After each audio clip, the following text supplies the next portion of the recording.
Espero que este reportaje os haya aportado ideas, está hecho con mucho trabajo. Siempre quedan cosas en el tintero, pero yo creo que sigue todavía vigente. Sin más dilación, porque luego yo creo que ya en el debate vamos a poder también comentar, si queréis, algo del reportaje, voy a pasar a presentar este panel que tenemos, que es diverso, muy rico. Yo creo que tenemos perfiles muy distintos, pero que enriquecen mucho el debate. Tenemos a un profesor de Filosofía del Derecho, tenemos una magistrada emérita del Tribunal Constitucional, tenemos una humorista, tenemos un periodista, y yo creo que va a venir muy bien porque todos sus puntos de vista creo que se complementan y nos ayudan a configurar esta compleja realidad y esta línea difusa, ¿no?, quizás a veces, entre la libertad de expresión y los delitos, los llamados delitos de odio.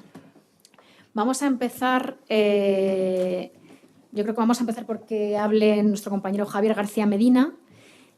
Él es profesor de Filosofía del Derecho y Derechos Humanos de la Universidad de Valladolid. También es director del Observatorio de Derechos Humanos de esa universidad. Preside el Comité de Ética de los Servicios Sociales de la Junta de Castilla y León. Es miembro del Grupo de Trabajo del Segundo Plan Nacional de Derechos Humanos de España y está investigando sobre la nueva protección jurídica de las personas vulnerables. Bueno, creo que todos tienen un currículum bastante extenso. He intentado resumirlo, me dejo cosas en el tintero, pero bueno, creo que ante todo lo más importante es escucharlos porque tienen algo que decirnos. Sí que agradeceré que las intervenciones sean como unos 10 minutos dentro de lo posible cada uno para que tengamos tiempo para el debate, que creo que va a ser también muy interesante, y que pueda participar también el público.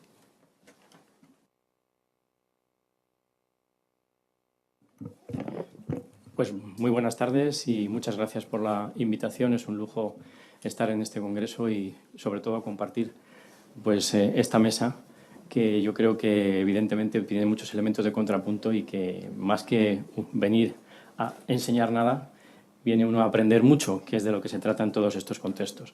Dar 10 minutos a un profesor de universidad es un auténtico imposible, por la sencilla razón de que con eso, pues a lo mejor señalamos algunas cosas muy básicas, pero en cualquier caso, yo creo que señalar algunas cosas del propio documental, aunque me anticipe a las cosas que hay ahí, pero yo creo que hay que subrayar algunas de las cuestiones que están en el documental y que me son muy útiles a la hora de entender, sobre todo, lo que a mí me va a tocar, que es más quizá la otra parte, es decir, la parte de la libertad de expresión, por la sencilla razón de que el objetivo número uno es marcar los ámbitos en los cuales la libertad de expresión ampara determinadas actuaciones, determinados hechos y determinadas expresiones, con el objetivo fundamental de reservar, porque en último término esa es la idea fundamental, de reservar los delitos de odio para lo que realmente son los delitos de odio.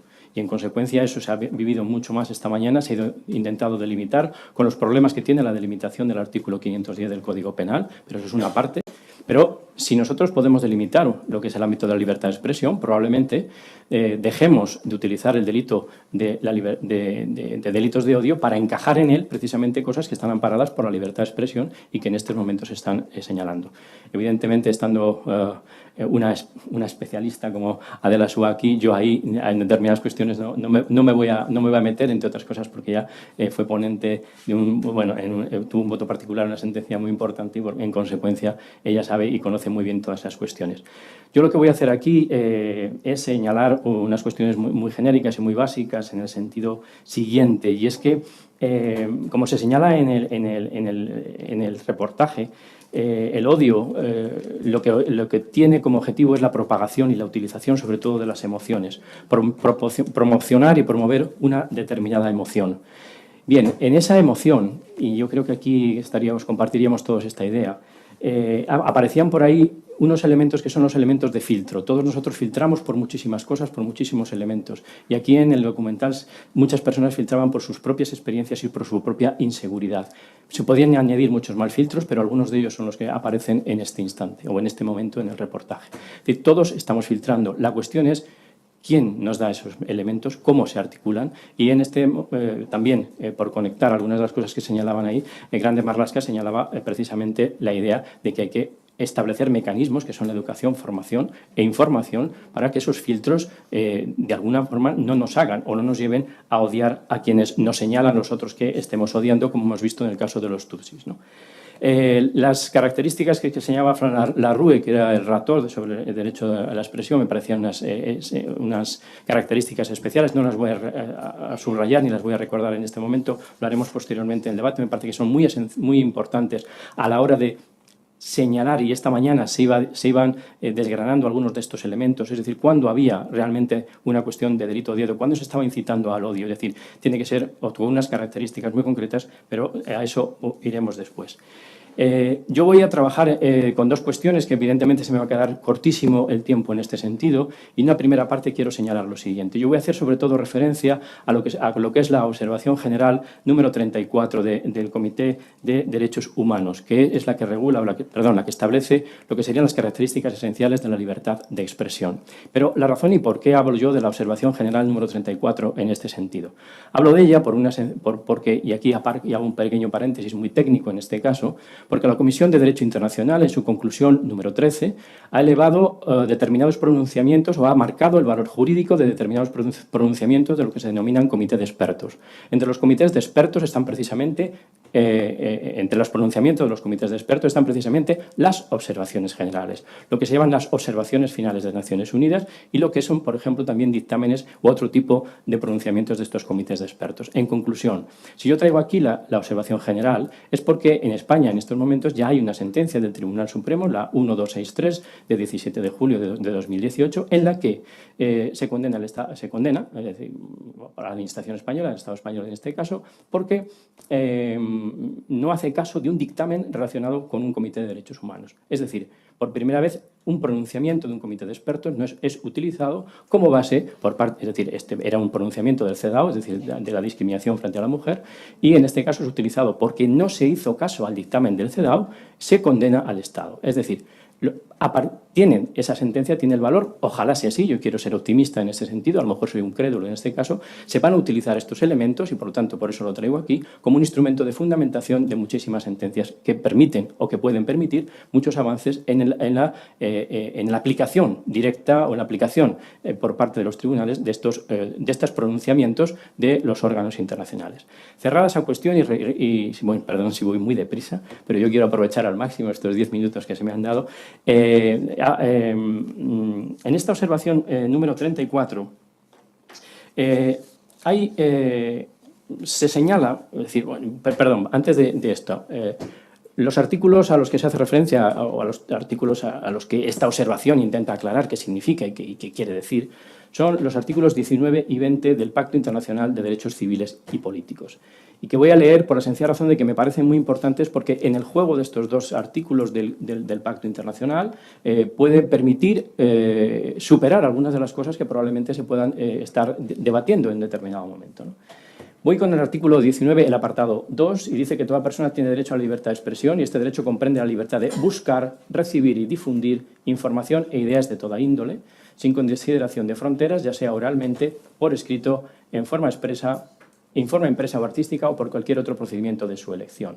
El ejercicio del derecho previsto en el párrafo 2 de este artículo entraña deberes y responsabilidades especiales, por consiguiente puede estar sujeto a ciertas restricciones que deberán, sin embargo, estar expresamente fijadas por ley y ser necesarias.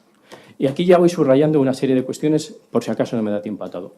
Uno, que son restricciones, es decir, habrá restricciones, pero deben estar expresamente fijadas por ley y han de ser necesarias. Evidentemente, eso de necesario habría que ver un poco más adelante y nos llevaría mucho tiempo, pero que sea necesario. Pero el Estado es el que tiene que justificar que son necesarias. Esas restricciones tienen un objetivo concreto: asegurar el respeto a los derechos o a la reputación de los demás. Y dos, la protección de la seguridad nacional, el orden público o la salud o la moral públicas. Evidentemente, estamos trabajando con pues conceptos jurídicos que llamamos indeterminados, pero en cualquier caso, estas dos restricciones hay que, evidentemente, articularlas y hay que concretarlas un poquito más. Entonces, en la observación general se dice que en relación a la libertad de expresión se señala, por ejemplo, lo siguiente. Dice, el párrafo 2 exige a los Estados para que garanticen el derecho a la libertad de expresión, incluido el derecho a buscar, recibir información de toda índole, etc. Este derecho incluye la expresión y recepción de comunicaciones sobre toda clase de ideas y opiniones que puedan transmitirse a otros con sujeción a las disposiciones del párrafo 3 que se establece ahí, con esas restricciones. Por lo tanto, abarca el pensamiento político, los comentarios sobre los asuntos propios y los públicos, las campañas puerta a puerta, la discusión sobre derechos humanos, el periodismo, la expresión cultural y artística, puesto que está aquí Raquel, la enseñanza y el pensamiento religioso. Puede incluir también la publicidad comercial. El párrafo 2 protege todas las formas de expresión y los medios para su difusión. Estas formas comprenden la palabra oral y escrita, el lenguaje de signos y expresiones verbales tales como las imágenes, los objetos artísticos, los medios de expresión, comprensión, comprende los libros, periódicos, folletos, carteles, pancartas, prendas de vestir, y los alegatos judiciales, así como modos de expresión audiovisuales, electrónicos o de Internet y de todas sus formas. La cuestión, por lo tanto, es cómo se aplica al párrafo 3 del artículo 19, es decir, cómo se aplican las restricciones, es decir, cuáles son las restricciones y en qué consisten. Ya hemos dicho lo que son y no me voy a entretener. Una, la que tiene que ver con la reputación de otros, los derechos de otros, seguridad nacional, orden público, moral pública, etc. Y señala algunas cosas y las he subrayado porque, evidentemente, en el tiempo que tenemos, pues quiero subrayarlas y dejarlas claras. Dice, no se puede hacer valer el párrafo 3 como justificación para silenciar a los defensores de las democracias pluripartidistas, los principios democráticos y los derechos humanos. Es decir, yo no puedo restringir la libertad de expresión con el objetivo de precisamente anular y atacar aquellos elementos que son esenciales a la democracia, que es la crítica. Y en este sentido, el párrafo 2, es decir, no se puede decir que vamos a restringir la libertad de expresión cuando estamos restringiendo la libertad de expresión a estas personas, ¿no? O por estas razones. Las restricciones deben estar previstas por una ley. Por una ley. Dice, bueno, pues vale. Pero aclara mucho más la observación. No es compatible con el pacto que una restricción esté consagrada en el derecho tradicional, religioso u otras formas consuetudinarias análogas.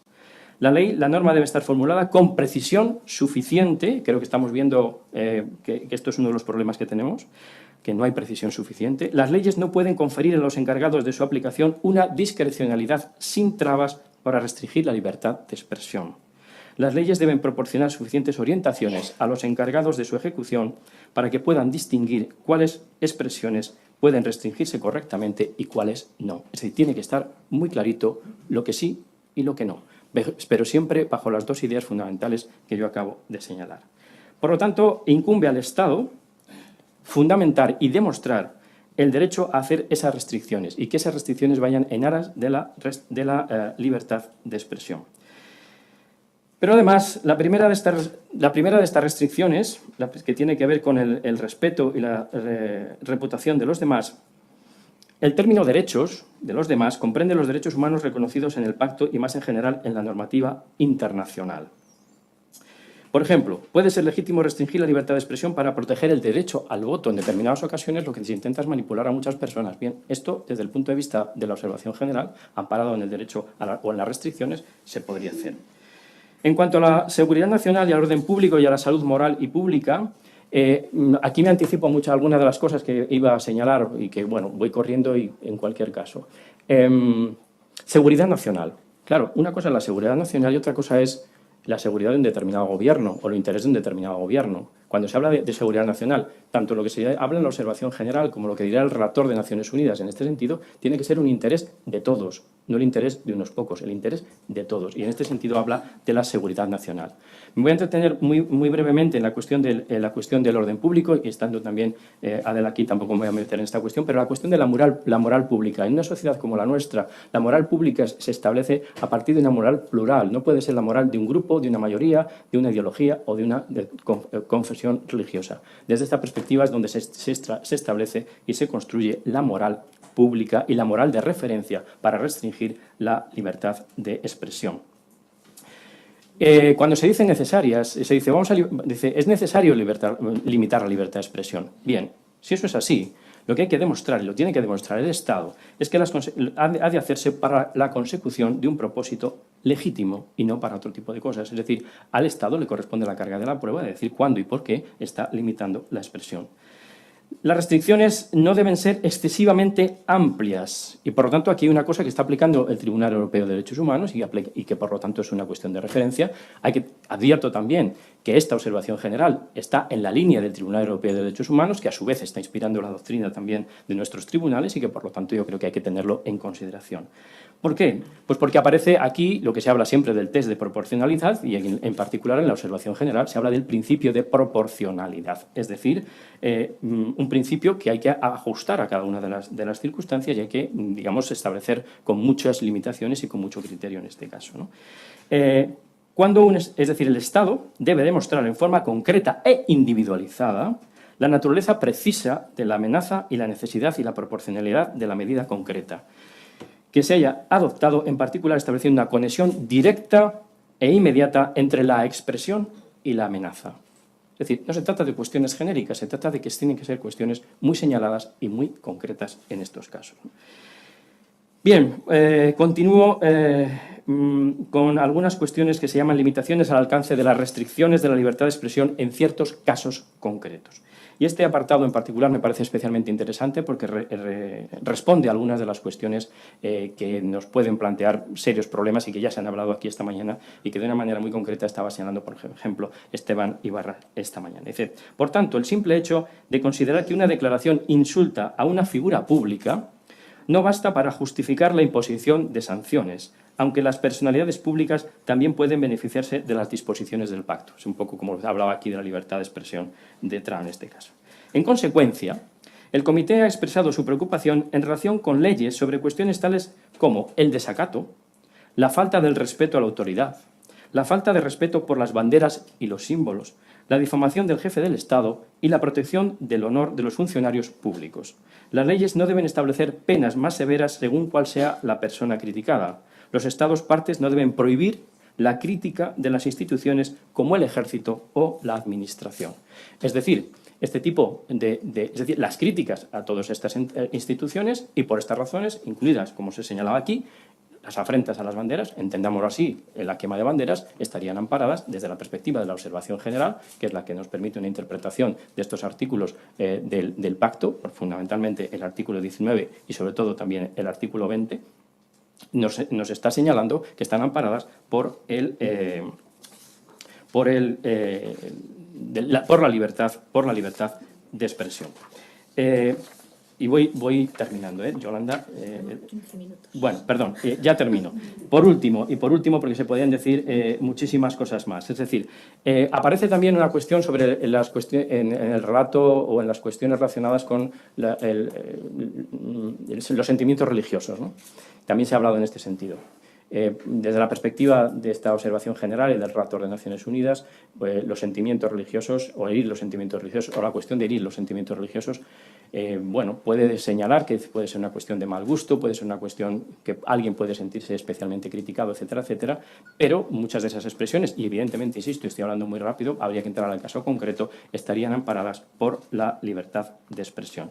Pero sí que me gustaría subrayar una última cuestión en este sentido, o dos últimas cuestiones. Lo primero, que las restricciones no pueden ser superiores a la norma, las excepciones a la libertad de expresión no pueden superar a la norma. Hay que tener mucho cuidado con eso por la sencilla razón de que las excepciones no pueden superar el contenido de la propia norma. Y por último, hay una expresión en concreto y una regulación en concreto que dice que no se admitiría, ¿no? o la prohibición de las demostraciones de falta de respeto por una religión u otros sistemas de creencia, incluidas las leyes sobre la blasfemia, es incompatible con el pacto.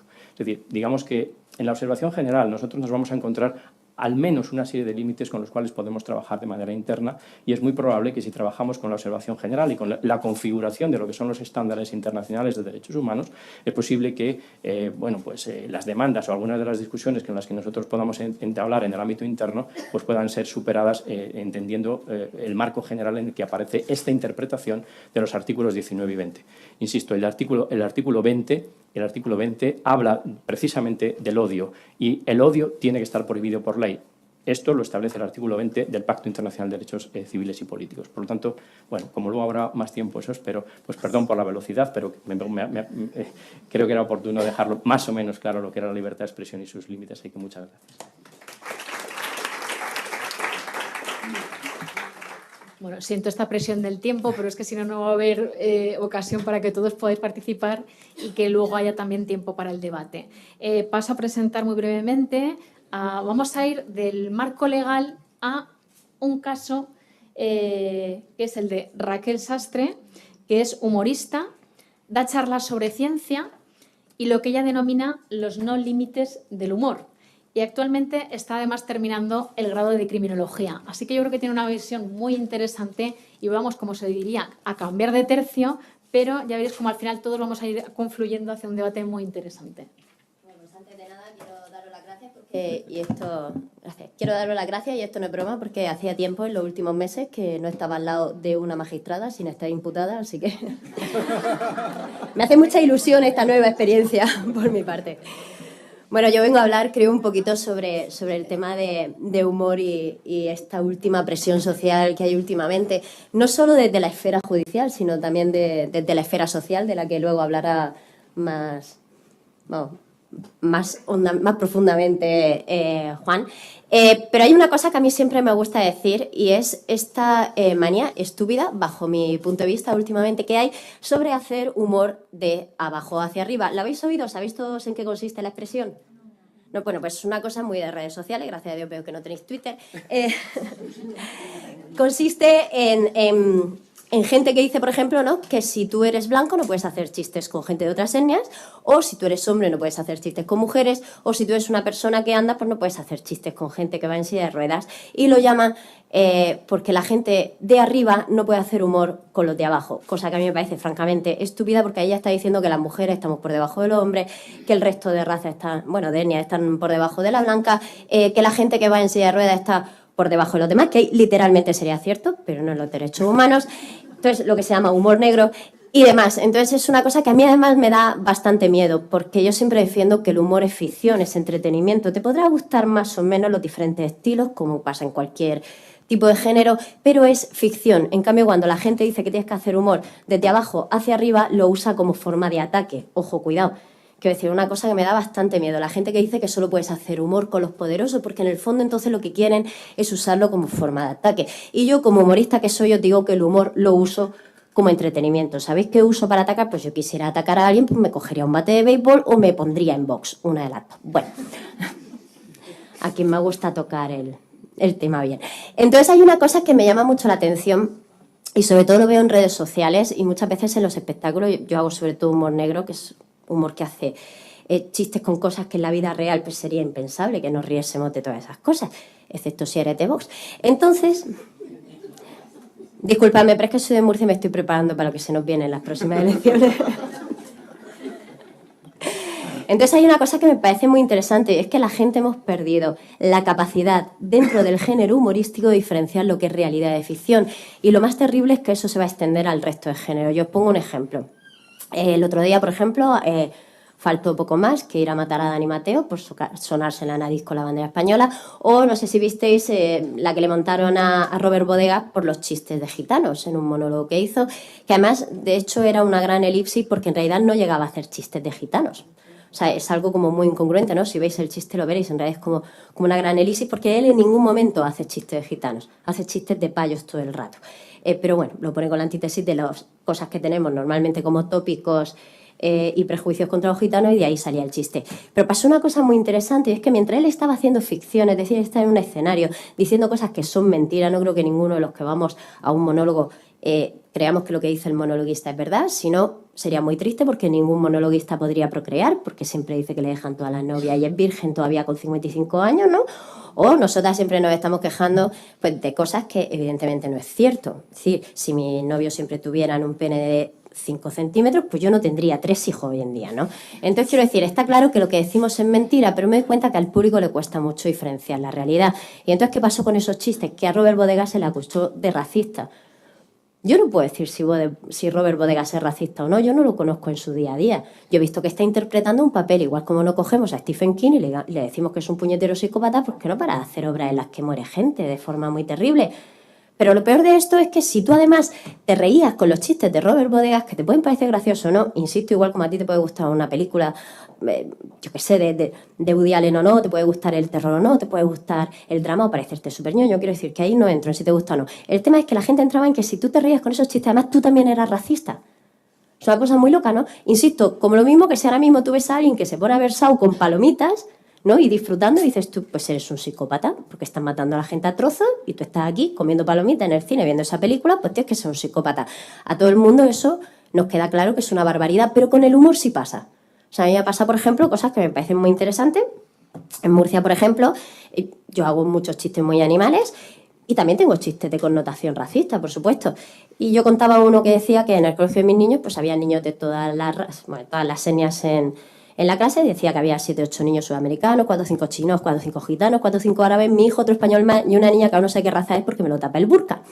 Quiero decir, se notaba que era un chiste, que era una exageración, pero me pasó una cosa muy bonita, que me parece bonita para explicar un poquito esto. Y es que me vino una familia, porque era la fiesta de Murcia, y entonces pues la gente había ido, todavía había instituto y colegio, porque son ya finales de septiembre, entonces había ido con su marido y sus 2 hijos adolescentes que iban con su uniforme característico de colegio concertado pijo de Murcia.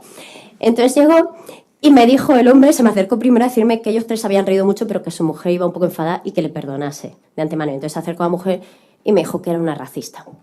Y me gustó, ¿no? Me gustó mucho porque yo en ese momento miré a la señora y le dije a los chavales, digo, ¿qué vais? Del colegio, bueno, no voy a decir el nombre, pero no quiero que me acusen de cosas, pero es un colegio que es concertado, que ya sabéis todos que los concertados son gratuitos, ¿no? Pero que luego entre unas cosas y otras, pues la familia te paga 400 o 500 euros, lo normal que puede pagar cualquier persona que viva en un barrio marginal, ¿no? Entonces, ¿qué es lo que pasa? Al final el 99% de la gente que va ahí, pues son todo gente de familia bien, y no suele haber muchos inmigrantes, ¿sabes? Ni muchos gitanos y cosas de esas. ¿Sabéis dónde van mis hijos? Pues precisamente el chiste era cierto. Es decir, mis hijos van a uno de los colegios que se ha hecho gueto en Murcia. O sea, hay 3 colegios públicos, en 2 ponen a casi todos los niños de murcianos de 4ª y 5ª generación, y en el otro pues aglutina a todo lo demás, ¿no? Entonces, pues mi hija, de hecho mi hija este año es la única española no gitana de su clase, y no pasa nada. Entonces yo decía, digo, fíjate la cosa, ¿no? Digo, yo estoy aquí en un escenario, digo, diciendo chistes que sí, que son racistas, no te digo que no. Digo, pero yo en mi vida real, mi hija va a un colegio con niños de todas las etnias. Digo, tú estás pagando 400 por 2, 800 pavos para que tu hijo no vea un negro más allá de los dibujos animados por la tele. Digo, pues a lo mejor la racista no soy yo. Y eso es un poquito lo que pasa con el humor. A Robert Bodegas se le ha dicho que es un racista por esos chistes y nadie sabrá ver si en verdad Robert Bodegas es o no racista, porque tenemos que olvidar totalmente lo que sea un escenario, porque es ficción. Porque nadie después de Te doy mis ojos cogieron a Tosario y le pegaron una paliza porque era un maltratador de mujeres. A nadie se le ocurriría, ¿no?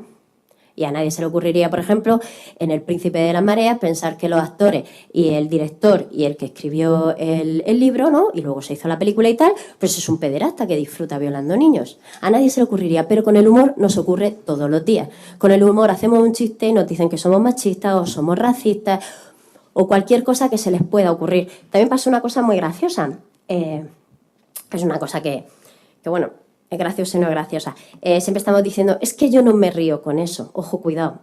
Yo si no me riese con las cosas no lo diría tan en voz alta. Yo voy a explicar por qué. Nosotros no somos voluntarios de la risa, o sea, no, la risa, por más que nosotros queramos reírnos, no es cierto. La risa es que nuestro cerebro de pronto nos da una incongruencia y entonces desencadena la risa. O sea, eso lo puede explicar cualquier neurólogo. Es decir, no nos reímos porque queremos, nos reímos porque nuestro cerebro dice, uy, yo no me esperaba esto, jaja, es divertido, ¿no? Y de hecho alguna vez seguro que habréis visto a alguien que se ha caído delante vuestro y no habéis podido evitar reíros mientras ibais a ayudarlo. ¿Eso quiere decir que queréis que se vuelva a caer? No, quiere decir que vuestro cerebro no esperaba que esa persona se cayese, ha desencadenado la risa, pero aún así vas a ayudarlo, ¿no? Entonces pasa una cosa muy graciosa y es que hicieron un estudio científico. A mí siempre me gusta decir lo mismo, no lo digo yo, lo dice la ciencia. Hicieron un estudio científico en el que cogieron a mogollón de adultos y le enseñaron viñetas muy duras de humor negro, viñetas muy duras al estilo una persona, ¿no?, con un teléfono descolgado diciendo, una voz que se oía del contestador diciendo, este es el contestador automático de la Asociación de Enfermos de Alzheimer, si aún recuerda lo que quería decir, marque el 1. Entonces pasó una cosa y es que apuntaron la gente que se reía, la gente que no se reía y además apuntaron la gente que se ofendía mucho. Y luego hicieron una cosa, que fue test de inteligencia y test de personalidad y de ánimo a todas esas personas. Y descubrieron, sorpresa, que la gente que se reía mucho tenía CI muy alto y tenía buena estabilidad emocional y poca agresividad. En cambio, la gente que se enfadaba tenía o CI moderado, es decir, que estaba rozando ahí entre Ciudadanos y Vox, perdón. Esto que conste que es humor negro, que no me vayan a denunciar por delito de odio. Lo sé, sí, me la juego siempre. Por eso visito tanto los juzgados. Y luego descubrieron también otra cosa, y es que había gente que tenía un CI moderado tirando un poquito alto y tal, pero tenían problemas en ese momento anímicos o tenían agresividad muy alta. Es decir, tú cuando eres un poco limitado intelectualmente o estás muy agresivo o inestable emocionalmente, tu cerebro no funciona bien, por lo cual no puede entender esa incongruencia como una ficción. Y entonces cuando te enfadas, es decir, las personas que dicen, es que ese chiste está fatal, siendo un chiste, ficción, ojo, cuidado, ficción, no confundamos con la vida real, y ahora iré a hablar de eso. O sea, si ahora mismo cogen y dicen de Robert Bodega, es que es tal, es que es cual, y se enfadan muchísimo, pues lo único que estás demostrando no es que tú seas buena persona porque estás defendiendo a los gitanos de un chiste, sino que eres una persona bastante limitada o con problemas emocionales. Y siempre pongo el mismo ejemplo. Recuerdo que Zapata hizo unos chistes de Irene Villa, todo el mundo se escandalizó, bueno, todo el mundo no, mucha gente se escandalizó, menos Irene Villa.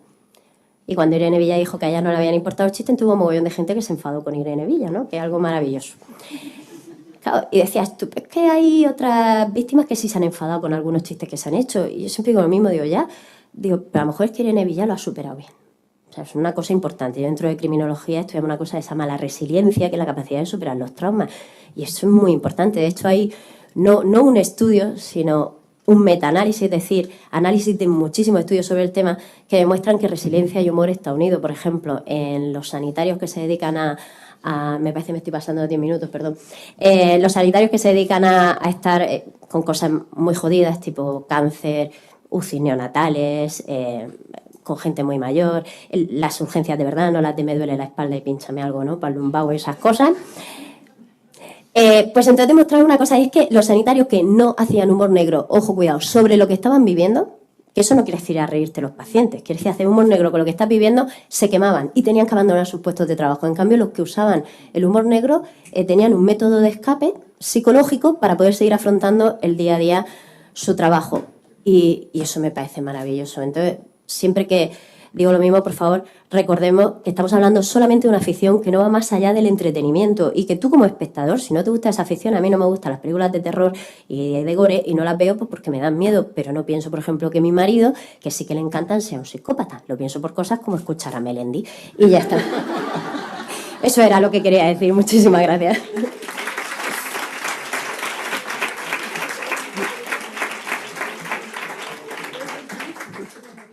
Bueno, por suerte se están pasando, pero poquito, debo de ser que les impongo en esto del límite de tiempo, pero es que de verdad me parece que como lo que estáis contando es tan interesante y hay tanto lugar para el debate, si no, no vamos a tenerlo. Rápidamente, Juan Soto Ibars, periodista, es columnista en El Confidencial, el periódico de Cataluña, colaborador habitual en Radio Nacional de España, TV3 y otros medios, es autor del ensayo Arden las redes, sobre las nuevas formas de censura, y también ha escrito varias novelas que, por cierto, han sido premiadas. Bueno, pues sin más dilación, os dejo.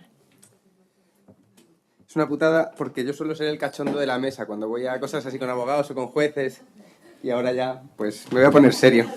Me voy a tener que poner serio porque mis chistes son peores.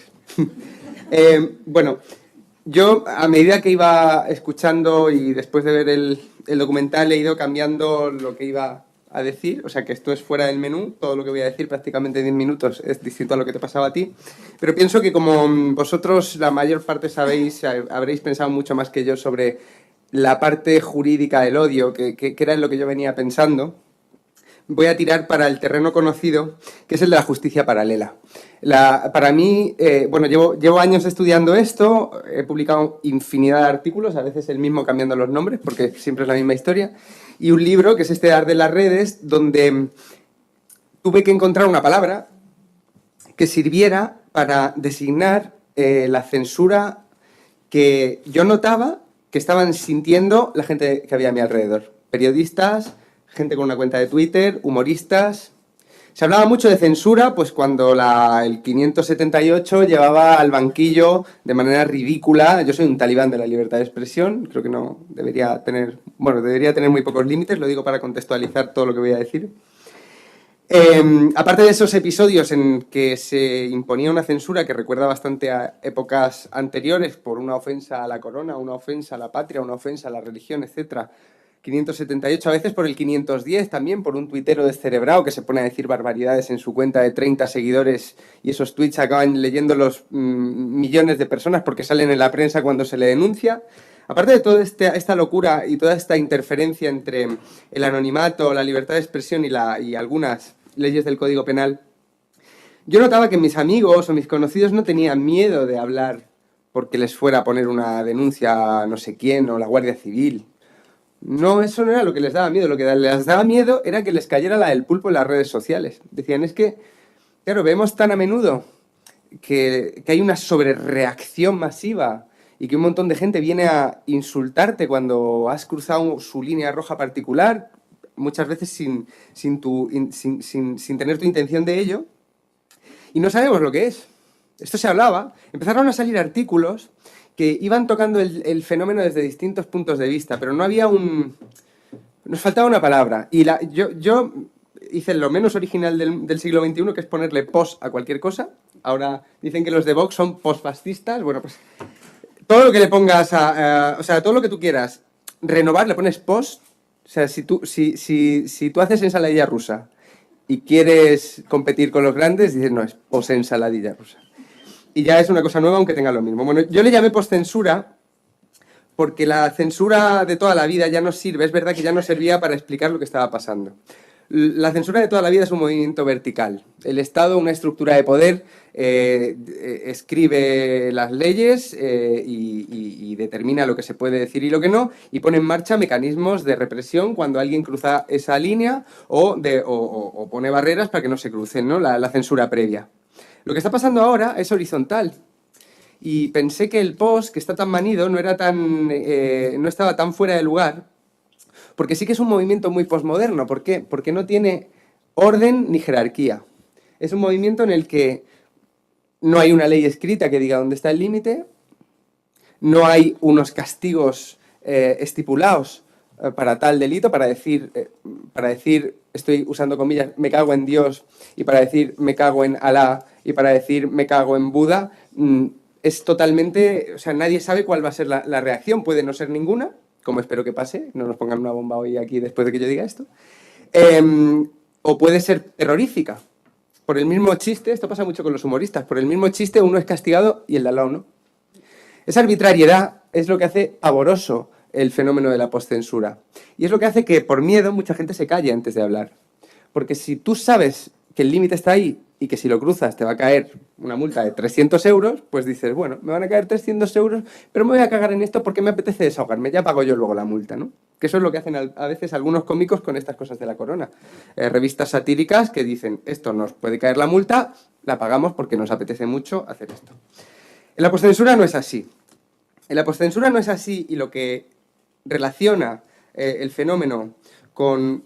bueno, no lo he dicho, me imagino que estará ya en vuestra cabeza. La postcensura castiga mediante el linchamiento digital. Y un linchamiento digital no es que tú pongas un post y te insulten 5 personas debajo en los comentarios, no. Eso es las reglas del juego de Internet y una cosa más o menos natural allí, ¿no? No, un linchamiento digital es que 15.000 personas decidan que eres Hitler porque has hecho un chiste de judíos y tú no eres judío. Has hecho el mismo chiste que Woody Allen, eres de la misma cuerda ideológica, pero ese chiste sale del contexto, se convierte en todo lo que tú has dicho desde que naciste hasta ahora y te acaban despidiendo del trabajo. Yo estudié muchos casos en España donde esto ha pasado y muchos casos en Estados Unidos donde es 3 veces peor. O sea, en Estados Unidos, esto es interesante, salía en el documental que Estados Unidos es mucho más laxo con la represión judicial de las expresiones, porque la primera enmienda está muy bien escrita y no la toca ni Dios. Pero es que esta justicia paralela, o esta suerte de justicia paralela, es la que está convirtiendo la intransigencia de la polarización política que hay allí en movimiento represivo también. Es decir, lo que aquí hacen los jueces de vez en cuando con esos 2 artículos que regulan más o menos ciertos tipos de expresiones de odio o de desprecio, de lo que sea, allí lo hace la gente en las redes sociales, ¿no? Y tenemos casos tan espantosos como el de James Damore, que para mí es el caso, digamos, paradigmático. No está en el libro porque es posterior. James Damore escribió un memorándum, es un ingeniero de Google que escribió un memorándum. Había un debate en los departamentos de igualdad de la compañía sobre por qué no había tantas mujeres ingenieras en unos puestos concretos como de ingeniería creativa. Y James Damore hizo un memorándum que mandó internamente a sus compañeros de Google, donde daba una serie de explicaciones, de hipótesis de por qué quizá utilizando artículos científicos esto estaba pasando. James Damore fue despedido por esto. Ni siquiera él publicó una especie de justificación de por qué no había que contratar mujeres para estos cargos. No, estaba este debate y él escribió ese memorándum donde además decía que había tenido muy difícil hablar de este tipo de cuestiones, por ejemplo, en la cafetería, ¿no? Describía un clima en el que él se había visto obligado a hacer un documento muy específico y muy científico y muy frío para poder manifestar cuál podía ser la hipótesis de por qué ocurría esto. Este memorándum fue su final en la compañía, lo despidieron. Él no podía saber que esto iba a ocurrir por mandar ese memorándum. Si leéis el memorándum, está en internet, es absolutamente respetuoso y no tiene una apología de no contratar mujeres, simplemente cita ensayos clínicos y cosas de estas, de psiquiatría, y estudios científicos por un tubo. Lo terrible del caso de Damore, y es lo que pasa con todos los casos de la postcensura, es que la persona que recibe el linchamiento y que se convierte en eso, en el Ku Klux Klan de turno, cada día necesitamos un Ku Klux Klan y se van repartiendo los boletos, esa persona se vuelve tóxica y nadie se atreve a defenderla en público. Esto es lo peor del fenómeno. Cuando a ti te juzgan en la Audiencia Nacional por un delito de lo que sea, tú tienes tu abogado y está el fiscal o quien esté y hay un juez que valorará y estás protegido, tienes un derecho a la defensa. En estos casos, me recuerda lo que has dicho tú antes, que el caso de Bodegas es muy parecido.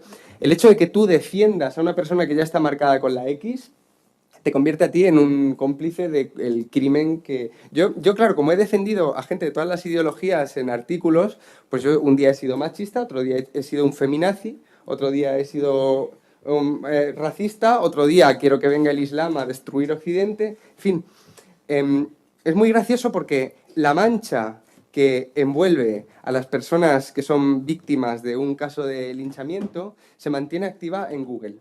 Esto, no sé si hay alguna mesa sobre el derecho al olvido, pero yo lo tengo desde hace unos años, vengo observándolo bastante, mirando muchos casos, y el derecho al olvido es una utopía judicial. El derecho al olvido es algo que se puede escribir sobre él, pero como Google te cambia el algoritmo cada 25 minutos, no hay manera de... Entonces, ya por acabar, 10 minutos justos. ¿Cómo conecta esto con los delitos de odio? La postcensura siempre...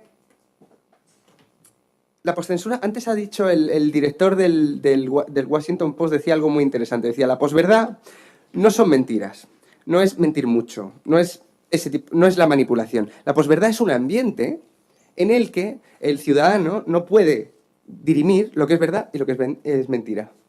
La postcensura es lo mismo. La postcensura no es que a mí me digan lo que sea por escribir un artículo o que a alguien lo despidan del trabajo por mandar un memorándum interno a sus compañeros. No. La postcensura es un ambiente en el que la libertad de expresión empieza a ser percibida cada vez por más gente como algo que les agrede.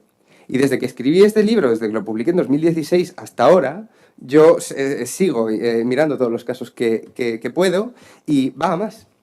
Y va a más y empiezo a encontrar en los partidos políticos posturas que defienden que hay que legalizar para ir limitando cada uno la libertad de expresión de la ideología contraria. Yo vivo en Cataluña y se ve de manera mucho más evidente, porque como hay dos sistemas de pensamiento totalmente antagónicos que no se tocan, bien, ¿dónde entra el odio? En el documental, no sé si os habéis fijado, salía una judía, una israelí y un palestino, y no sé si os habéis fijado, bueno, en eso seguro que os habéis fijado, los que no os hayáis dormido, pero había un momento en que cada uno decía que él lo odiaba, que era el otro el que lo odiaba a él. Para mí el gran peligro y no me voy a meter en vuestro terreno judicial, pero he leído el artículo 510 muchas veces, he mirado muchas veces todos estos líos que se forman después con la interpretación. El odio es una cosa muy difícil de legislar. Yo creo que no voy a pisar, creo que ahora Adela va a hablar de esto. Voy a acabar con esta pequeña reflexión. Siempre vamos a notar que nos odian a nosotros y que nosotros siempre vamos a pensar que la piedra nos la han tirado primero.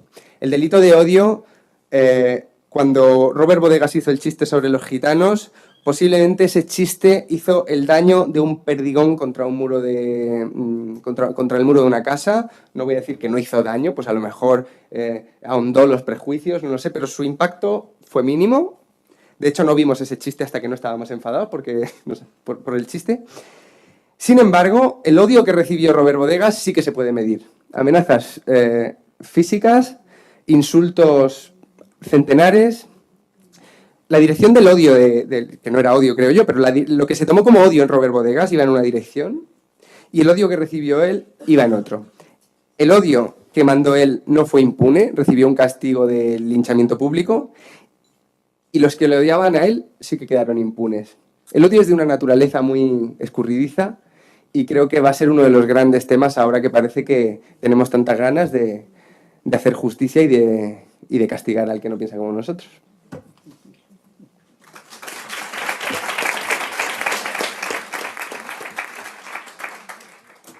Bueno, ellos dicen que 10, pero yo que tengo el reloj aquí son 15. 13.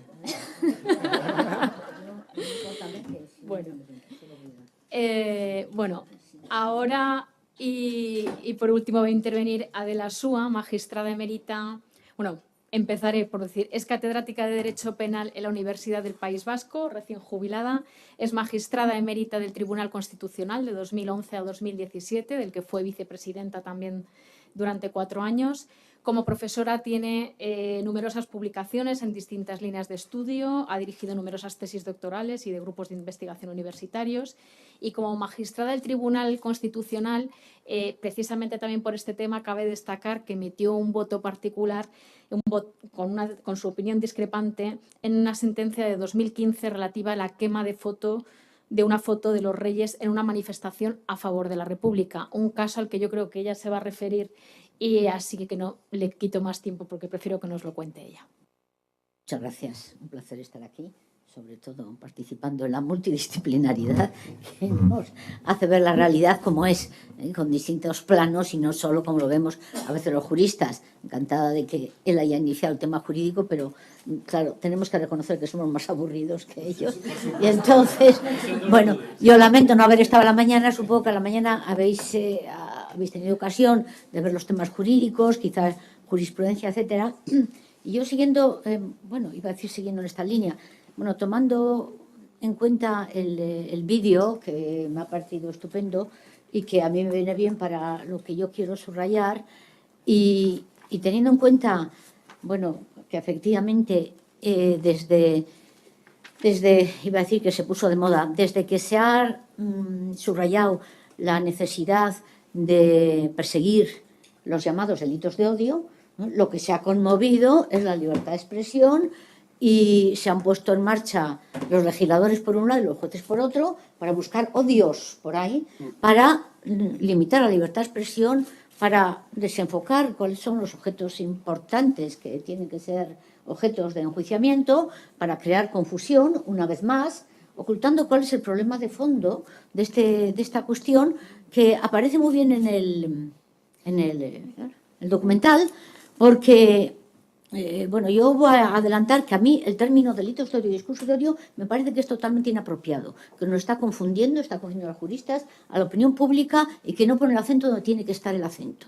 Y ya es difícil cambiarlo, porque ya sabemos que hay un significado ahí, pero es lo que explica que haya confusión en la jurisprudencia, que vaya más allá de lo que tiene que ir a la hora de intervenir, y por lo tanto que en definitiva esté ocultando el problema de fondo. El problema de fondo, ¿qué es? Que efectivamente cuando se quiere hablar en los documentos internacionales, sobre todo después del genocidio, después de grandes genocidios y barbaries, se alude al odio porque parece que sintetiza un problema que tenemos siempre los juristas. Si usamos una palabra que tiene una fuerza emocional importante, que todo el mundo sabe lo que es más o menos el odio, ya lo tenemos fastidiado para tratar ese tema de la perspectiva jurídica. Porque el odio, como bien has dicho, pues se escapa a lo que requiere la seguridad jurídica en una intervención judicial o incluso del legislador. Y lo que se pone de relieve en el documental, que hace, bueno, que conecta y hace justicia a lo que fueron las primeras leyes, la ley del Pacto de Derechos Civiles y Políticos y multitud de otras normativas que conocéis, habréis hablado mañana, hoy, ayer, esta mañana o mañana, es que cuando hablamos de prevenir y de prohibir la incitación al odio, a la exclusión, tenemos como referencia pues el genocidio alemán. El delito de odio, por definición, se recoge en el Código Penal alemán después del genocidio, con el sentimiento de culpabilidad, de responsabilidad compartida por lo que había pasado y para evitar futuros genocidios, es decir, exterminios. Estamos hablando de exterminio, estamos hablando de lo más grave, no ya solo de guerra, sino de exterminio del otro, porque previamente, y aquí está la conexión con el odio, ha habido unas, no solo ceremonias, sino unas propagandas, unos tiempos en que a otras personas, porque pertenecen a otro grupo, se le atribuyen a ese grupo una serie de maldades o de enemistades que hacen que se conviertan en personas a abatir, en personas a expulsar, en personas a excluir, y vamos a pensar en el decreto de expulsión de judíos y de moros en 1492. O sea, se identifica a un grupo diana y a partir de ahí hay que expulsarles, hay que quitarles porque contaminan, no los quieren, son malos, etcétera, ¿no? Y eso es lo que ha ocurrido siempre en todos los genocidios del siglo XX, ¿no? Pero esos genocidios se producen porque esa propaganda de exclusión y de negación y de no reconocimiento de la igualdad, miro a Carnicer, de ese artículo 1 de la Declaración de Derechos Humanos que viene después del genocidio. Para superar guerras, para lograr la paz, para lograr la convivencia, para lograr la estabilidad y el progreso, tenemos que partir de un nuevo sentido de la democracia, que empieza en el artículo 1 de la Declaración de Derechos Humanos. Todas las personas son iguales en dignidad y como tales deben respetarse, tal, lo que dice ahí. O sea, el siglo XX nos ha dejado como enseñanza la idea de la igual dignidad de las personas, porque si no volvemos a guerras, volvemos a exterminios, volvemos a... Pero cuesta cambiar esa idea, porque estamos llenos de prejuicios y hay raíces, algunas de muchos siglos, que nos dicen que esos grupos son malvados, o que nos atacan, o que tienen prácticas terribles, ¿no? A lo que iba. Entonces, los delitos llamados de odio provienen de la advertencia, de la necesidad de advertir de los peligros de ciertas prácticas y ciertos discursos que pueden llevar al exterminio.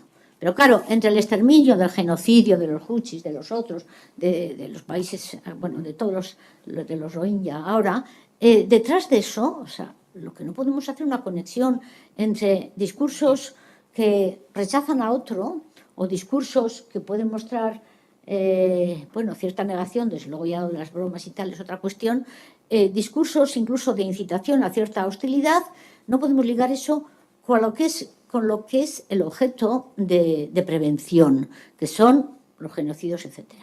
Pero para prevenir aquellas situaciones que se siguen dando en el mundo, pero que en el mundo occidental, donde ha cuajado la democracia desde la perspectiva de esa sustancia que son el derecho a la igualdad y todos los derechos humanos que derivan de ello, en esas sociedades, el primer armazón, la primera estrategia para prevenir las hostilidades que llevan a exterminios, la primera institución es precisamente el cumplimiento de esos derechos fundamentales que raizan en la igualdad de oportunidades y la igualdad de acceso a los derechos. Esa es la primera prevención, eso es lo que tiene que consolidarse. Esa cultura de la igual dignidad es la fundamental como medio, como política pública de prevención. Todo lo demás, digamos que casi son parches. Aunque claro que nos podemos asustar de que haya brotes xenófobos o brotes de exclusión, brotes de no reconocimiento, porque ya nos indican que, ojo, por ahí puede haber una vía que haga aguas y que acabe como puede acabar. Pero para acabar de esa forma tiene primero que destruirse una democracia sustancial que se basa en la igualdad. O sea que no vamos también a seguir esa hipérbole de que allí donde hay un discurso del odio mañana vamos a tener un exterminio, ¿no? O sea, por un lado.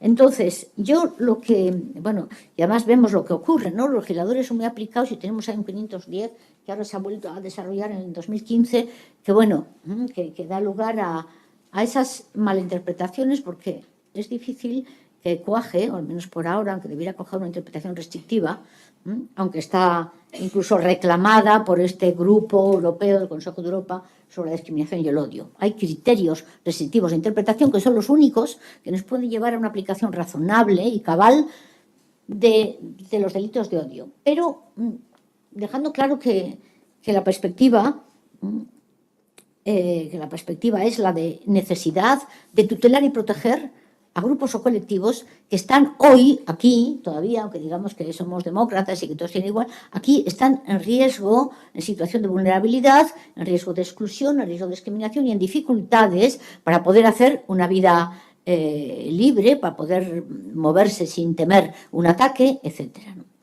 Pero, por ello, insisto, estos llamados delitos de odio, que yo creo que debiéramos buscar otro nombre, y en un seminario en Zaragoza, bueno, hay muchos otros, pero uno que asistí yo en Zaragoza hace un año, estamos en esta idea, hay que buscar otro nombre, aunque yo creo que ya es imposible. Yo diría delitos de negación de estatus de igual dignidad humana, de otro, porque eso sí que explica mejor cuál es el problema.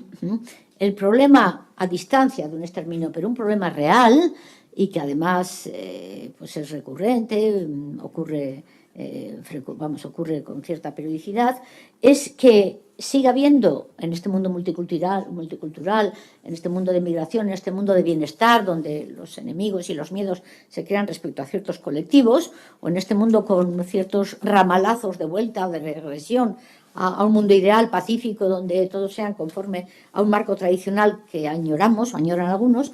Aquí el problema está en que esos comportamientos que queremos prevenir son comportamientos que atentan a ese núcleo del derecho fundamental, los derechos fundamentales de la democracia, que se proyectan sobre grupos que a lo largo de la historia, en principio a lo largo de la historia, luego podemos detectar otros, han sido objeto de exclusión. Pueden ser los judíos, pueden ser otras razas respecto a unos, o sea, delitos de xenofobia, delitos de exclusión por razones étnicas o religiosas o de orientación sexual, básicamente. Por lo tanto, a mi juicio lo que importa es dejar claro que lo que se castiga no es el odio, eso que es indeterminado y que puede ser muy legítimo. Un odio porque uno ha sufrido una injusticia y odia la injusticia, por ejemplo, ¿no? O sea, no es el odio, primero, porque el odio como tal es un sentimiento que queda en el interior y sobre eso no hay ley que pueda mandar ni que deba mandar. Lo que sí debe mandar la ley es un mensaje de prohibición de afectación de los derechos de otro, sea por odio, sea por amor, sea por Alá o sea por la patria, porque son, ¿no?, el odio a este porque amo mi patria, odio a los españoles porque amo la patria que quiero liberar, etcétera, ¿no? Bueno, esto del odio además es un poco como anglosajón, y no hay hate you, nosotros no decimos eso, ¿no? Más bien queremos salvar una gran causa y entonces esto nos estorban porque son distintos, porque son enemigos, porque son adversarios. Entonces, los delitos de odio no se distinguen precisamente por ese elemento subjetivo de odio. Por eso yo me opongo o me ponen en alerta algunas disquisiciones judiciales cuando dicen hay que ver la intencionalidad, si odiaba o si había intención de incitar al odio. Lo que hay que ver es si reconocía la idoneidad de su conducta para lanzar un mensaje amenazante al grupo de homosexuales o al grupo de migrantes o al grupo de tal, para dejarles ahí en su casa para que no se muevan, para propagar la idea de hostilidad, de que no tengan derechos o que se vayan. Vamos a hablar de lo que puede prohibir el derecho penal, de lo que debe prohibir en su caso, de lo que constituye el daño de los llamados delitos de odio, que no es el odio, es el efecto, la puesta en marcha, la creación de un clima en el que haya un paso al acto, en el que alguien, efectivamente, se cargue, excluya, niegue derechos, niegue el alquiler de pisos, niegue lo que fuera. O sea, este término nos está confundiendo respecto a dónde están los acentos. No es el odio, sino la idoneidad para realmente lesionar a otra persona en su dignidad y autoestima, porque les deja ahí todos, es que vosotros sois unos atrasados que vais con el burka. O sea, la lesión a los bienes jurídicos clásicos, aunque los tenemos que ver de otra manera, porque ya tenemos otros ojos para ver ciertas cosas que antes no veíamos, porque evolucionábamos y vemos que bueno, sobre ese orden de desigualdad, de supremacía de unos frente a otros, La visión de género nos ha ayudado también a ver desde otra perspectiva, pero esto es aplicable a toda aquella estructura donde unos pretenden tener, lo que decías de arriba abajo, ¿no? Tú, muy claramente, unos pretenden tener más, bueno, más capacidad, más poderío, más expectativas, y otros que mantengan en otro lugar porque no se lo merecen, no tienen cualidades, toda otra serie de cosas. O sea, no es el odio, sino el efecto negativo. Y segundo, no es solo un efecto de exclusión o de posible amenaza, sino ese efecto sobre colectivos ya determinados que requieren un refuerzo de tutela. Por eso, por eso puede tener sentido un título, un capítulo que diga delitos de negación o de reconocimiento a grupos vulnerables. Sería mejor, pero queda más largo, pero es que los juristas o los legisladores, cuando cogen un título que es muy sonado, que evoca, que es muy periodístico, pues ya estamos creando problemas de aplicación de la ley, ¿no? Igual que cuando usamos pues, desobediencia, pues sí, la desobediencia es la desobediencia, que todos entendemos, pero es que el tipo penal dice, bueno, o la interpretación sustancial tal. O sea, los juristas, como sabéis, tenemos que operar con interpretación, sobre todo de conceptos indeterminados, pero con interpretación siempre en función de qué es lo que se quiere tutelar, cuál es el daño que se quiere evitar, y desde esa perspectiva del daño, que en los llamados delitos de odios es esta exclusión, eliminación, limitación de sus derechos de grupos determinados, desde esa perspectiva se propone, y de hecho es lo que proponen documentos internacionales, que probablemente estáis viendo estos días, es una interpretación restrictiva en función del telos de la norma. O sea, del telos de la finalidad congruente con una sociedad democrática, con un derecho democrático, y no con otras épocas. Bueno, ya está, ¿no? Bueno, pues entonces más o menos lo dejo aquí, pero efectivamente lo de la justicia paralela, pues censura nos llevaría a otros escenarios. Pero bueno, a lo que iba a decir es que esta falta de claridad sobre esos dos aspectos es lo que ha llevado a que, por ejemplo, se pongan denuncias y se cree toda esa inseguridad a los cómicos y demás, porque alguien pinta de roso al torero, al morente y tal, y entonces alguien denuncia un delito de odio contra el torero, ¿no?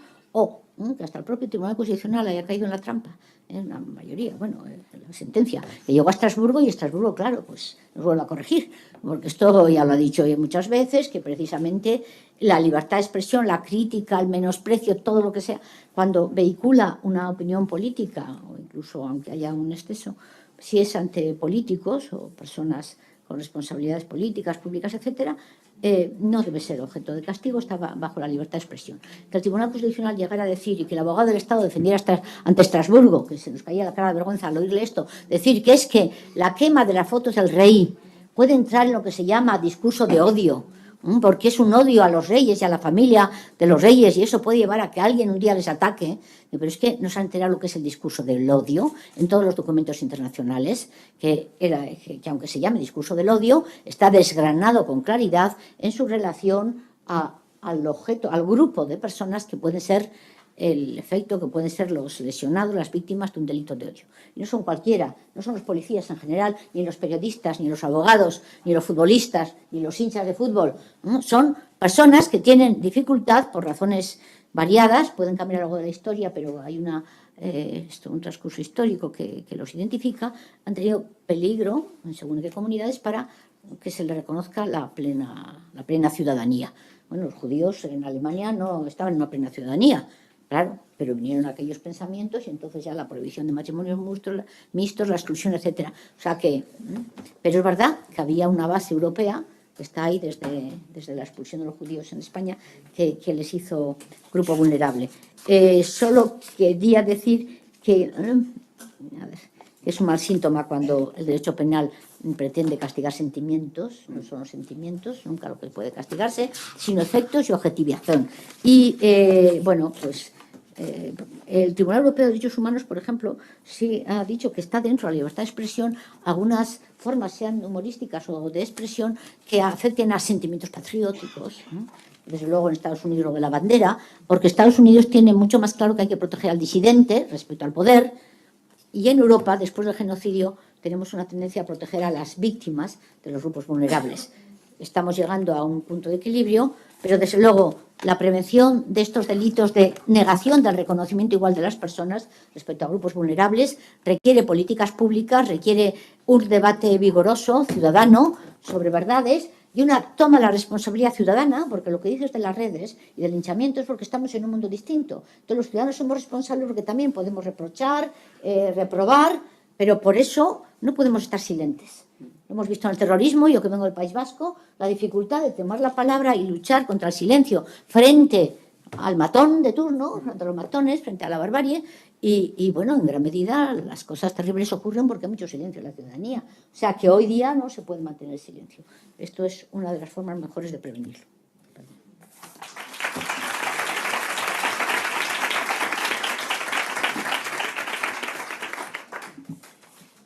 Bueno, yo sé que son las 6, pero si os parece vamos a intentar por lo menos que haya como 10 minutitos de debate, porque yo creo que precisamente se han aportado visiones tan diferentes, pero en el fondo tan complementarias, que yo creo que es muy interesante que podamos, no sé si lanzar una pregunta o si alguien de aquí quiere lanzar alguna pregunta, porque por aquí yo de que haya participación.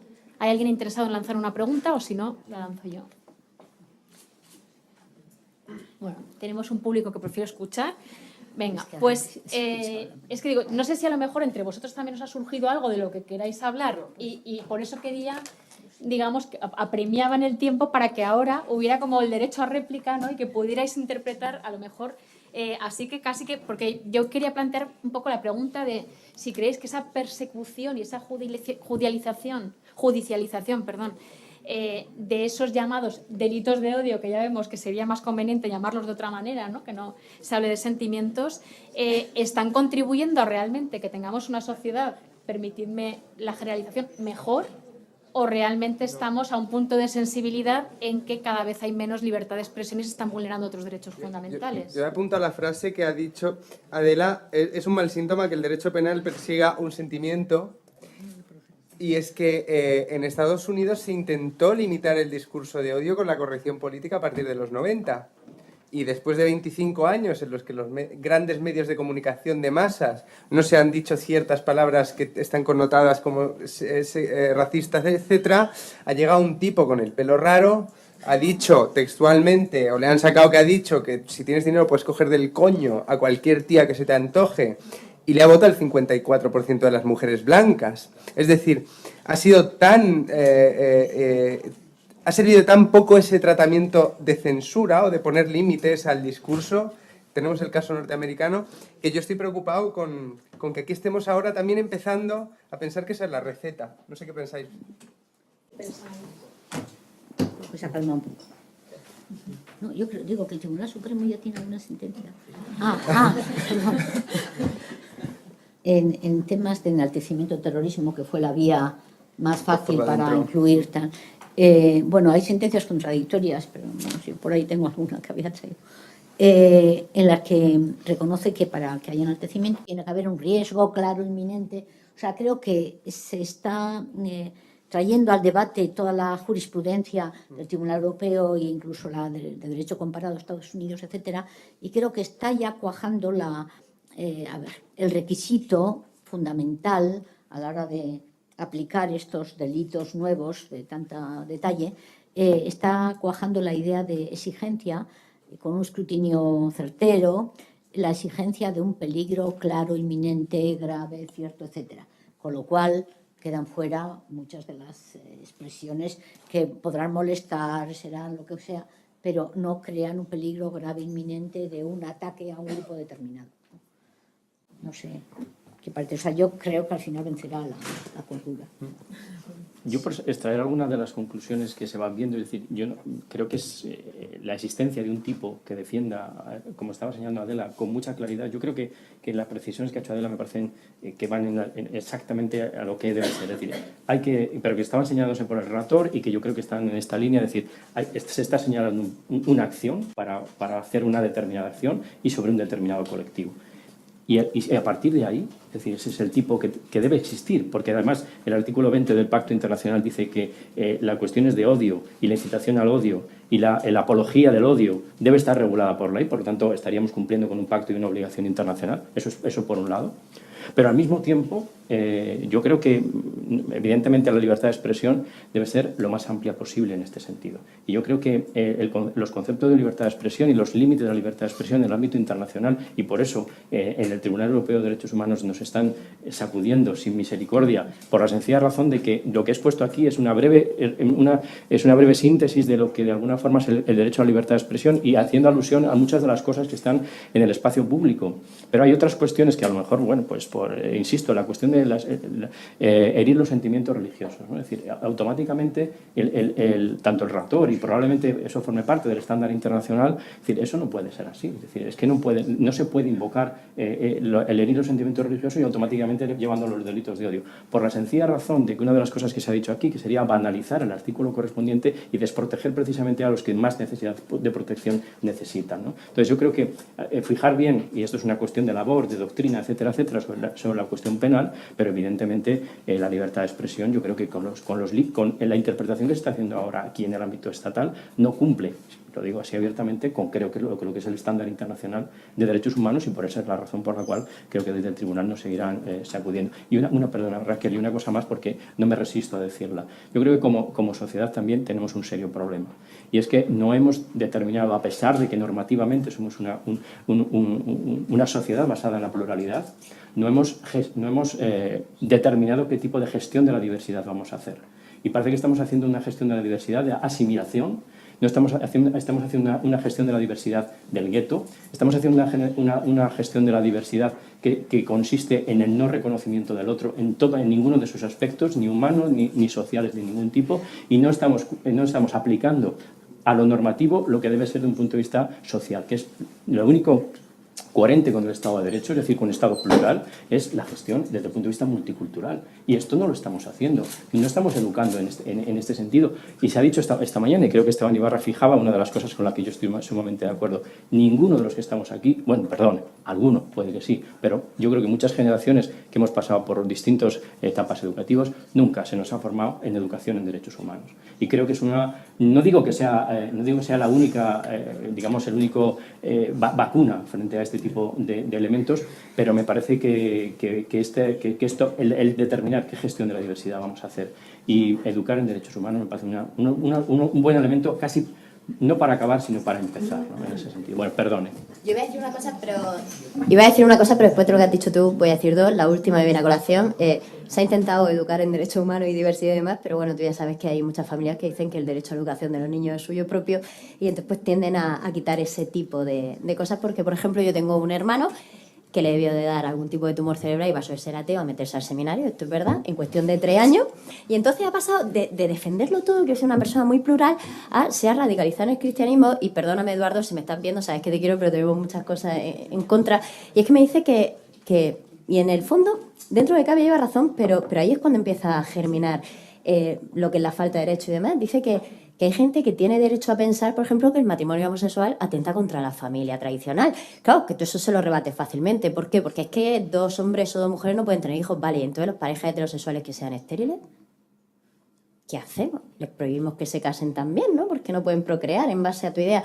Entonces, quiero decir, hay veces que se intenta educar, pero por desgracia muchas familias tienden a evitarlo. En Murcia, por ejemplo, se ha prohibido unas clases que habían maravillosas que daba el colectivo LGTB, porque muchas familias protestaron en los institutos, ¿no? Porque no tenían derecho los profesores a dar cursos sobre LGTB a su hijo. Esto me parece bárbaro, pero por desgracia en España eso es posible, ¿no? Que se decida no darle educación a los niños de la diversidad. Eso por un lado. Por otro lado, yo hay una cosa que me parece muy interesante con lo que decía Juan, el tema de la lapidación en redes sociales. Se supone que un Estado democrático de derecho tiene que hacer un código penal basado en la reinserción social luego de la persona que ha delinquido, ¿no? Que ha roto la paz social. Con la lapidación en redes eso es imposible, ¿no? O sea, tu reinserción social queda totalmente rota. Es imposible que puedas volver a...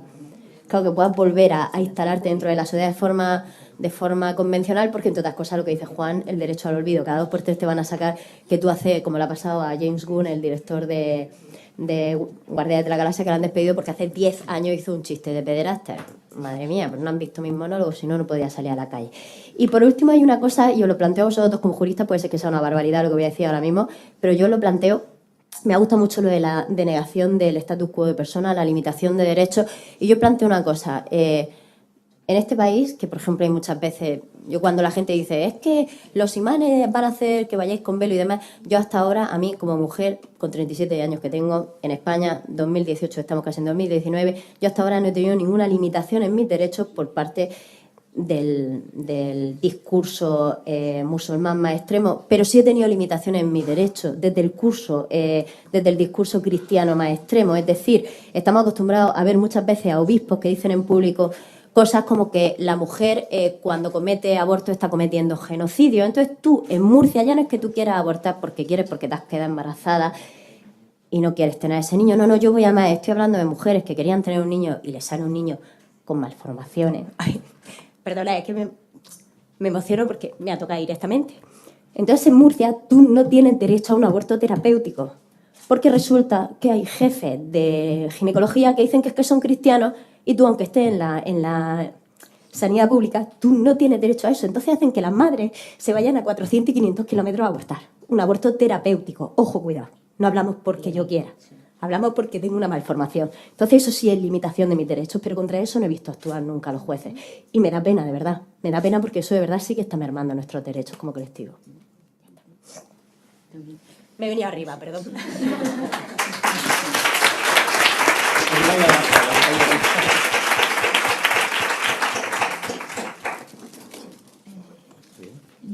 No me quieren dar la palabra. Igual es que te está pagando vuestros. Ah, sí. Bueno, pues... bueno, hay una pregunta ahí. Lo que pasa es que necesitamos, por favor, que sea muy, muy breve. Sí, porque es que yo iba a cerrar, que nos tendríamos que estar perdón. Bueno, yo quería añadir una cosa a lo que habéis dicho. Nosotros trabajamos en una asociación con inmigrantes y dentro de lo poco que podemos hacer, sí damos muchas charlas en colegios sobre discriminación, sobre odio y todo eso, en Murcia concretamente, pero bueno, trabajamos, yo que sé, que no está todo perdido, que sí que hay gente por ahí hablando con los chavales. Y luego, con respecto a eso, me gustaría hacer una aclaración sobre los colectivos vulnerables, porque lo han dicho esta mañana, pero para nosotros es muy importante. A nosotros nos han insultado por la calle, nos amenazan en redes sociales, nos pintan la puerta de la asociación. Quiero decir, y nosotros somos españoles blancos de Murcia de toda la vida. Nosotros, o por ejemplo, un chico que está casado con una mujer musulmana, marroquí, y le agreden, porque tú eres como ellos, moro de mierda, siendo español.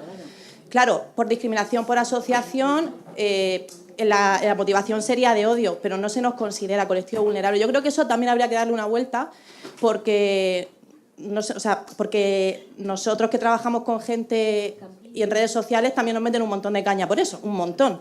Claro, la libertad de expresión, por supuesto, estamos a favor de ella, o las pintadas que hay por toda Murcia de inmigración no, esvástica en la puerta de mi despacho. Todo este tipo de cosas creo que también habría que mirar, porque creo que el colectivo vulnerable está un poquito limitado. No sé, la opinión, ya no tenemos tiempo, ¿no? Pero que creo que hay muchas cosas que mirar con respecto a eso también. Eso quiere decir que no sea delito, que tú no puedas denunciar, porque hay unos daños. Claro, pero el agravante no se nos aplica, porque claro, entonces... No hemos hablado del agravante, que es que a veces los juristas, cuando hay un cajón determinado que creemos que atiende mejor al caso, queremos meterlo. Lo importante es que haya...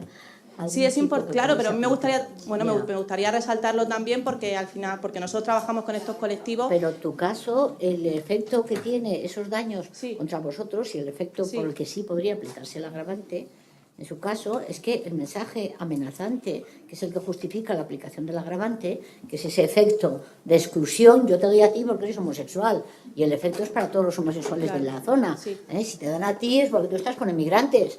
¿Para qué? Porque el efecto y el mensaje es contra lo que sea reconocer los derechos de los inmigrantes, ¿no? Claro, pero depende de... O sea, nosotros hemos ido a policía y no nos lo han aceptado. Entonces, claro, quiero que sí. Por eso lo quería resaltar, porque es importante que en estos foros se hable de todo el número de incidentes por odio a la policía, no sé ahora números, pero hay estudios sobre eso, puede ser 100.000 y el número que llegan a los juzgados puede ser 100, que ya es mucho. Y luego el número de condenas a lo mejor son 10. Ahora todos son muy mediáticos, ¿no? Bueno, yo creo que es un tema apasionante, que nos encantaría estar aquí mucho más tiempo. Yo quiero agradecer realmente a todos vosotros por haber estado aquí con esta sala llena, también a todos los que están participando, a todo este panel maravilloso, que además ya prometía antes de empezar, pero que creo que no nos ha dejado ninguna expectativa sin cubrir.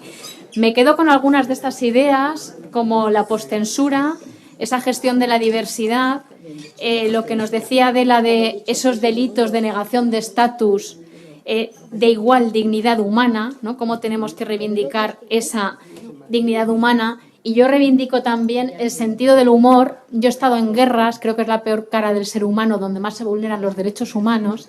Y a mí, si algo me enseñaron la gente que más sufre y más pobre, es que cuando dicen que lo último que nos queda es la esperanza, no es verdad. Lo último que nos queda es el sentido del humor. Así que creo que tenemos que seguir defendiéndolo. Muchas gracias. Fundamental, la resiliencia y el humor.